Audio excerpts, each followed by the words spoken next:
റെക്കോർഡുകളുടെ നഗരമായ ദുബായിക്ക് ലോകത്തിലെ ഏറ്റവും നീളം കൂടിയ കോഫി പെയിന്റിംഗ് ഒരുക്കിയതിനാണ് പുതിയ വേൾഡ് റെക്കോർഡ്.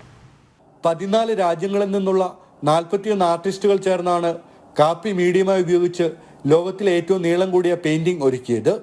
ദുബായിലെ ആർട്ട് ഫോർ യു ഗാലറിയുടെ നേതൃത്വത്തിലായിരുന്നു പരിപാടി.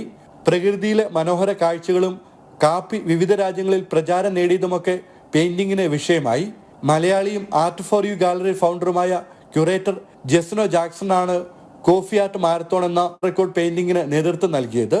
ഏറ്റവും വലിയ ലൈവ് കോഫി പെയിന്റിംഗ് സംഘടിപ്പിച്ചതിന് ജെസ്നോ ജാക്സണും വേൾഡ് റെക്കോർഡ് ലഭിച്ചു. 2 റെക്കോർഡ് ടൈറ്റിലാണ് നമുക്ക് റിസീവ് ചെയ്തത്. One is longest live painting with coffee, അതാണ് മെയിൻ റെക്കോർഡ് ടൈറ്റിൽ. എന്നിട്ട് 41 ആർട്ടിസ്റ്റിന് അവരുടെ സർട്ടിഫിക്കറ്റ്സും പാർട്ടിസിപ്പേറ്റ് ആയിട്ടുള്ള. പിന്നെ ആസ് എ ക്യൂറേറ്റർ ഞാനിത് കൺസെപ്ച്വലൈസ് ചെയ്തതുകൊണ്ടും ഇതിൻ്റെ ഐഡിയ കൊണ്ടുവന്ന് ഇതിങ്ങനെ നടത്തിയതിന് വേണ്ടിയിട്ട് ക്യൂറേറ്റർ എന്നുള്ള രീതിയിൽ എനിക്കും സെക്കൻഡ് വേൾഡ് റെക്കോർഡ് ടൈറ്റിലാണ് കിട്ടിയത്. 1.5 മണിക്കൂർ കൊണ്ടാണ് ഇന്ത്യ, റഷ്യ, ഫ്രാൻസ്, ഫിലിപ്പൈൻസ് തുടങ്ങിയ രാജ്യങ്ങളിൽ നിന്നുള്ള കലാകാരന്മാർ വേൾഡ് റെക്കോർഡ് തീർത്തത്. ജനം, ദുബായ്.